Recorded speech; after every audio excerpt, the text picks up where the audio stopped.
Bismillahirrahmanirrahim. Assalamualaikum warahmatullahi wabarakatuh.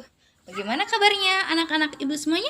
Semoga kalian semuanya tentunya dalam keadaan sehat selalu ya, dan selalu dilindungi Allah Subhanahu wa taala, selalu diberi kelancaran dalam belajar, selalu diberikan pemahaman yang baik. Amin. Oke, kita belajar ya. Kita hari ini mau membahas materi tema 8 mengenai kegiatan ekonomi masyarakat. Sebelum belajar, sebaiknya kita membaca doa terlebih dahulu ya. Membaca doa sebelum belajar dimulai. Bismillahirrahmanirrahim. Allahumma ftah lana hikmataka wansyur alaina rahmataka min khadaibi rahmatika ya arhamar rahimin. Rabbi zidni ilma warzuqni fahma. Allahumma la sahla illa ma ja'altahu sahla wa anta taj'alul hazna idza syi'ta sahla. Amin. Baiklah, kita simak materinya dari Ibu ya. Jangan lupa untuk tetap menyalakan videonya dari awal sampai akhir. Selamat menyimak. Apa itu kegiatan ekonomi masyarakat? Nah, kita simak. Kegiatan ekonomi sendiri itu adalah kegiatan untuk mencukupi kebutuhan hidupnya. Jadi yang dilakukan oleh kalian dalam kehidupan sehari-hari ya. Kemudian apa saja macam-macam kegiatan ekonomi? Terdapat kegiatan produksi, kegiatan konsumsi, dan distribusi. Kegiatan produksi, konsumsi, dan distribusi tersebut mempunyai arti yang berbeda-beda ya. Kemudian kita itu harus mensyukuri nikmat Allah yang sudah diberikan kepada kita semua, yaitu dengan cara melakukan suatu kegiatan ekonomi. Sekarang kita perhatikan arti dari produksi itu apa. Produksi adalah kegiatan membuat atau menghasilkan suatu barang atau jasa ya nak ya. Jadi seorang menghasilkan suatu barang atau jasa. Contohnya apa? Contohnya adalah seorang pengrajin, seorang pengusaha, seorang petani. Itu namanya suatu kegiatan produksi. Kalau pengrajin menghasilkan suatu apa? Suatu barang berupa kerajinan. Kalau pengusaha menghasilkan suatu apa? Suatu barang. Misalkan pengusahanya banyak. Ada pengusaha tempe, pengusaha tahu, pengusaha baju dan lain-lain, banyak ya. Kalau petani menghasilkan apa? Menghasilkan padi. Petani itu mengolah sawahnya untuk menghasilkan padi. Namun kalau ada petani singkong ya menghasilkan singkong. Kalau ada petani jagung ya menghasilkan jagung. Tergantung petaninya petani apa. Kalau petani buah-buahan ya menghasilkan buah. Kalau petani sayuran ya menghasilkan sayuran. Kemudian seorang pengusaha itu memiliki suatu pabrik ya, dan mempunyai banyak karyawan sehingga menghasilkan suatu barang. Contohnya pengusaha tahu, dia mempunyai karyawan yang dipekerjakan untuk membuat suatu tahu ya. Tahunya lalu dimakan oleh siapa? Dimakan oleh kita dan dimanfaatkan oleh kita. Terus pabrik tekstil, makanan dan lain-lain. Kemudian yang ketiga adalah pengrajin. Pengrajin itu membuat suatu gerabah dari tanah liat. Contohnya pengrajin batu bata. Gerabahnya berupa apa? Banyak ya, ada cobek dan lain-lain.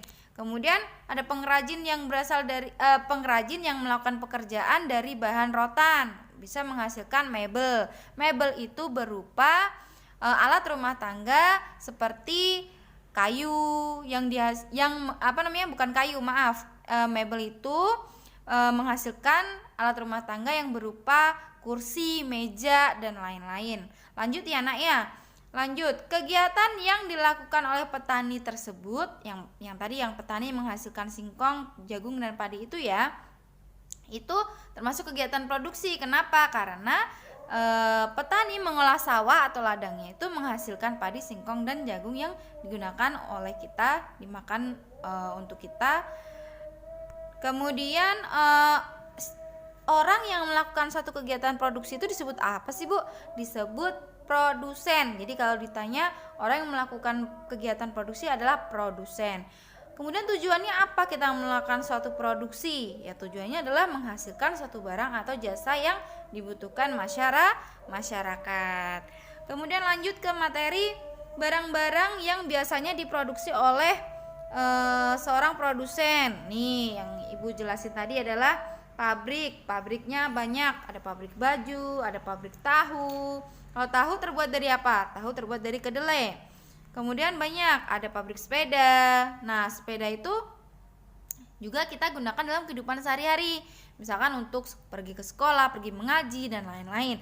Ada pabrik elektronik seperti TV, HP, laptop. Jadi, HP atau laptop yang kalian gunakan itu ya ada yang membuatnya, yaitu dikelompokkan dalam sebuah pabrik gitu. Lanjut, kegiatan konsumsi sekarang. Kalau konsumsi adalah kegiatan memakai atau menghabiskan suatu barang atau jasa ya. Jadi kita itu sebagai kita adalah pelaku ekonomi yang berupa konsumen, karena orang yang melakukan konsumsi, orang yang melakukan kegiatan konsumsi disebut konsumen ya. Konsumsi adalah kegiatan memakai atau menghabiskan satu barang atau jasa. Jadi nggak hanya memakan, meminum, tapi memakai pun itu namanya kan kegiatan konsumsi. Contohnya adalah makan dan minum, kemudian menggunakan HP, menggunakan sepeda, menggunakan jilbab, menggunakan pakaian, dan lain-lain itu merupakan kegiatan konsumsi. Lanjut, pada kehidupan manusia sehari-hari, konsumsi itu sering dihubung-hubungkan dengan makanan dan minuman saja. Namun selain kegiatan makan dan minum ada juga kegiatan yang bisa dikategorikan sebagai kegiatan konsumsi yang tadi Ibu udah jelaskan, yaitu memakai baju, celana, memakai jilbab, memakai sepatu, menggunakan mobil, menggunakan motor, dan lain-lain. Lanjut, sekarang yang terakhir adalah distribusi. Apa itu distribusi? Distribusi adalah kegiatan menyalurkan suatu barang atau jasa. Orang yang melakukan kegiatan distribusi disebut distributor ya. Jadi kalau misalkan suatu barang sudah dibuat atau diproduksi oleh produsen itu orang yang membuat barang ya, atau orang yang melakukan kegiatan produksi itu produsen. Itu barangnya sudah dikemas lalu mau dikirim kemana? Dikirim ke konsumen. Nah, dikirim ke konsumen itu pengguna atau pemakai atau yang menghabiskan satu barang atau jasa ya. Nah, itu dinamakan distribusi. Nah, orang yang melakukan kegiatan distribusi namanya distributor. Kemudian alat yang dipakai untuk melakukan distribusi apa? Biasanya alat transportasi yang berupa truk dan lain-lain ya, banyak ya. Kemudian contohnya kegiatan distribusi adalah seorang produsen mebel dari Jepara mengirim barangnya ke Jakarta menggunakan truk. Pedagang mie ayam menjajakan dagangannya dengan cara keliling. Suatu pabrik mengekspor kayu ke negara Arab Saudi, Turki, Brunei Darussalam, Malaysia, dan lain-lain ya. Jadi barang-barang buatan Indonesia itu bisa diekspor atau dikirimkan ke luar negeri untuk apa? Dijual ya. Jadi kalau mengirimkan barang dari Indonesia ke luar negeri itu namanya ekspor. Kita mengekspor, itu namanya kegiatan distribusi. Pedagang mie ayam juga termasuk kegiatan distribusi, Bu. Iya, karena dia berkeliling menjajakan jualannya mie ayam itu ke pelanggan-pelanggan atau konsumen. Itu namanya distribusi ya, Nak ya.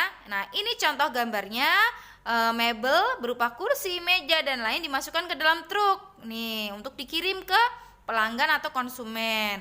Kemudian ini ada pedagang mie ayam. Ini ada barang-barang yang berupa barang ekspor. Ini ditaruh di dalam kontainer ya. Jadi kontainer ini biasanya diangkut oleh kapal. Jadi mengangkut barang-barangnya itu lewat jalur laut. Ada juga yang bisa lewat jalur udara, yaitu menggunakan pesawat. Seperti itu ya. Demikian penjelasan yang dapat Ibu jelaskan tentang kegiatan produksi, konsumsi, dan distribusi. Semoga kalian memahami ya, Nak ya. Jangan lupa untuk membaca doa sesudah belajar dan mengucapkan hamdalah dan selalu bersyukur kepada Allah ya, Nak ya, dengan cara membaca doa, kemudian selalu semangat.